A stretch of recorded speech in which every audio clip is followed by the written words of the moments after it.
But before we begin, let's identify our learning objective. Relate text content to particular social issues, concerns, or dispositions in real life. Every day, we encounter different situations or instances that may directly or indirectly affect us. How should we react to this? What is the best thing for us to do? Let us have a quick look at the headlines this past few days.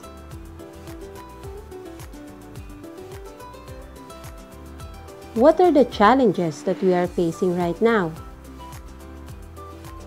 Is this happening only in our country or also in other parts of the world? These social issues are prevalent and we should be aware of this. A social issue is a concern or problem that has been recognized by society and it is preventing people from functioning at an optimal level. It is important to understand that not all things that occur in the society are raised to the level of social problems.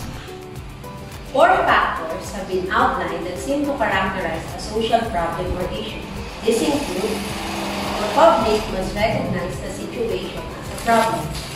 Second, the situation is against the general values accepted by society.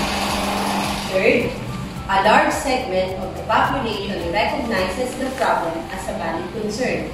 And the last one, the problem can be rectified or alleviated through the joint action of citizens and/or community resources.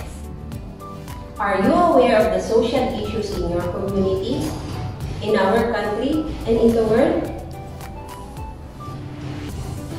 Some of the prevalent social issues nowadays are unemployment, poverty, climate change, COVID, to name a few. Why is it important that we are aware of these social issues? It is important that we are aware or we know what is happening in our country or in our community so that we can be prepared for whatever happens. Being in the know about the various social issues happening around us can help us to understand, to help, and to solve societal problems. Today, we are going to read a trending news on social media during the heights of the pandemic. Probably, some of you are already familiar with the story of the 87-year-old vendor. In this article, we will recognize how the ideas in a text are connected to our experiences, beliefs, and dispositions in life, and how events happening around us relate to our daily lives. Are you excited to read the article? Join me, let's read it aloud. Old vendor surprised on being given a bike. June 4, 2020 by Patrick Garcia. A video of an elderly man and a bike shop owner, Wednesday, June 3, is touching the hearts of many as it proved that despite the threat of COVID-19, there are still people willing to help others in this time of crisis. According to Judel Pagador, the staff of Carandang Bike Shop in Pasay City, and the uploader of the video, the elderly man, Carlos Amonte, had been visiting the shop every day for almost a week, asking if there were any bikes available to purchase. When the shop finally had an available stock of mini mountain bikes, Samonte asked if he could buy one for 2,000 pesos, as that was the only money he had. The amount was less than half its original price of 4,500 pesos. But after he'd been back to the shop several times to look at the bike, the shop's owner, Fekarandang, agreed to give the bike to Samonte for free and even gave him a bike lock to prevent it from being stolen, saying, "Kunin mo na iyan, regalo namin sa iyo. Take it, it's our gift to you." Karandang said, Samonte walks from Nichols to Makati every day to sell candies, with the ongoing General Community Quarantine or GCQ due to the COVID-19 pandemic, some public transportation has been suspended to regulate the movement of people and to maintain social distancing. Because of this, commuters often walk or bike for kilometers just to reach their workplaces. Did you understand the story? Let's check it out. Who are the people involved in the article? You're right. Mr. Carlos Amonte, an old vendor who is looking for a cheap bicycle to buy, and Mrs. Pecca Randang, the bike shop owner.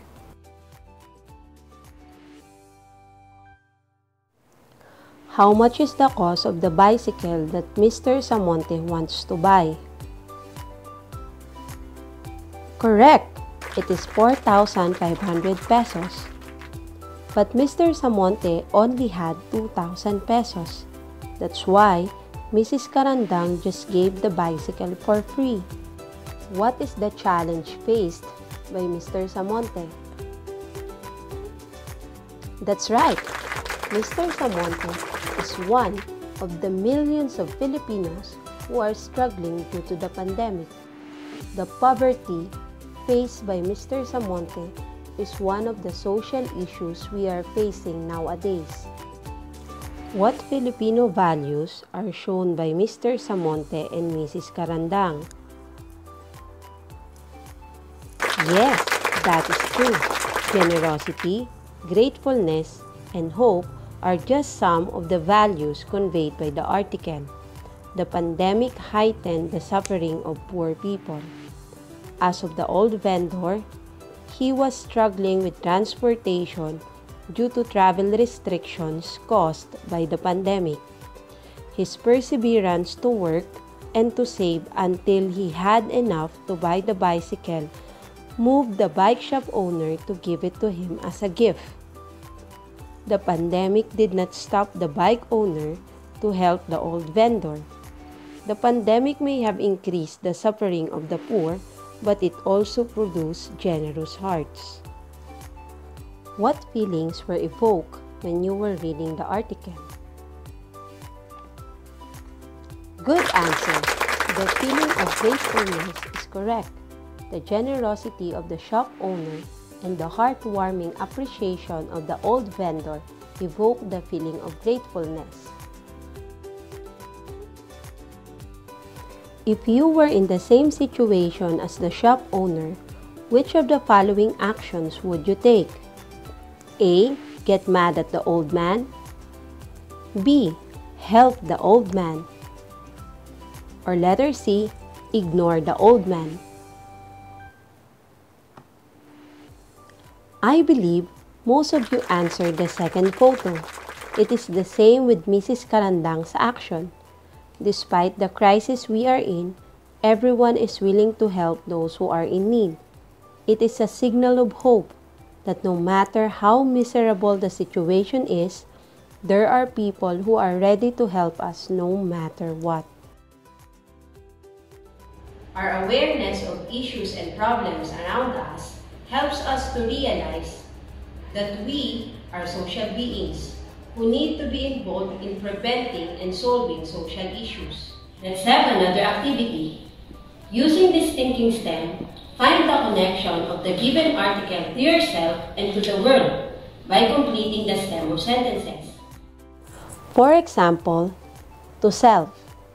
The text says that during a time of crisis, Filipinos help each other. This reminds me of Typhoon Yolanda that hit the Philippines. If this happens to me, I would also help the old man. I am like the bike shop owner because both of us have generous hearts. To the world. This reminds me of the real world because, due to the pandemic, many are struggling to survive. In this crisis, there are individuals who are willing to go out of their comfort zone to help people who are in need. Indeed, the crisis does not solely produce suffering, but blessing as well. This time, you are ready to complete your thinking stem. Be ready with your pen and paper. Read the excerpt and share your thoughts using the thinking stem. We often hear the motto, "No student left behind," as we shift to online classes. We label students under two categories: those who are capable and those who are not. But we forget another phase, those we think are capable but are not.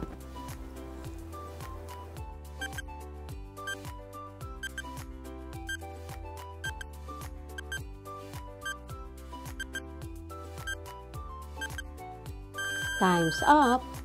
Were you able to express yourself using the thinking stem? For sure you did. Very good. Maybe some of you answered this way.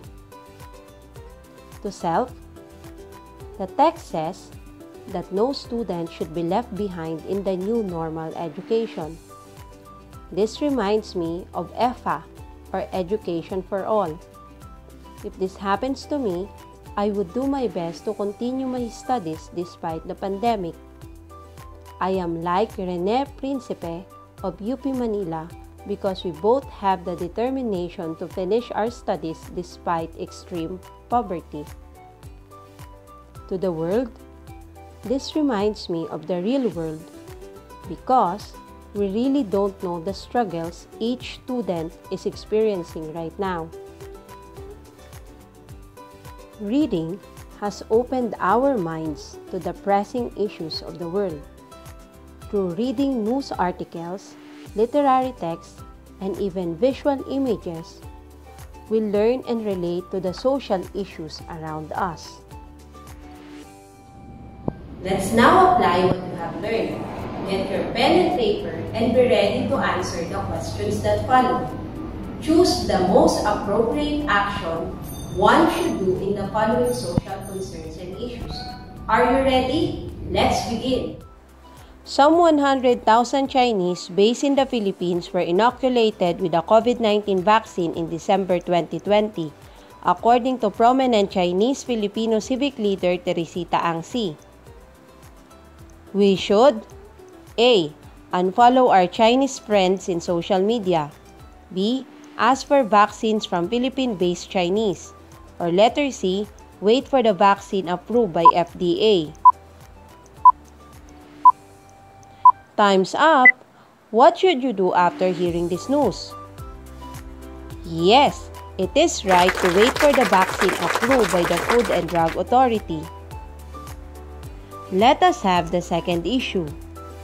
Climate change has caused declining water supplies, reduced agricultural yields, increased heat, drought, flooding, and erosion in coastal areas. We should: A. Take part in activities to save Mother Earth like recycling waste, planting trees, and using renewable energy. B. Post some tips to save Mother Earth on social media. C. Discuss climate change in science class and prepare slide presentation. Pens up! How can you help solve this issue on climate change? You are correct. It is letter A. We should be involved in saving Mother Earth. Take part in activities to save Mother Earth like recycling waste, planting trees, and using renewable energy. The third one, 3 out of 5 or 62% of adult Filipinos said that the quality of life got worse this year, according to a recent Social Weather Stations or SWS survey. Students should: A. Believe that life will be better soon, so keep dreaming. B. Study hard to develop competencies and skills. C. Wait for the government or philanthropies to provide financial help. Time's up! That's correct. Letter B. Study hard to develop competencies and skills. We should help ourselves to improve the quality of life. Let us have the next article. Only 29% of Filipino grade 5 students are able to read a range of everyday texts, such as simple narratives and personal opinions, and begin to engage with their meanings. Ranked versus other Southeast Asian countries, the Philippines is the second worst performer, only ahead of Laos. Our peers such as Malaysia, Vietnam, Cambodia, and Myanmar fared better. We should A. Go to Malaysia, Vietnam, Cambodia, or Myanmar and visit their libraries. B. Motivate the young ones to read and help them develop the love for reading. C. Ask for more reading materials from DepEd and other NGOs. Time's up! That's right! Motivate the young ones to read and help them develop the love for reading.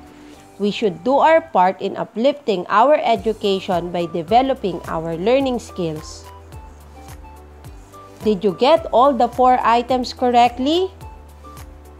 It only shows that you are well aware and concerned with the problems of the society. And for the last article, press freedom has become a contentious point of conflict between those who are protesting the Congress' refusal to grant broadcast network ABS-CBN Corporation a franchise and those who accept the decision. We should A.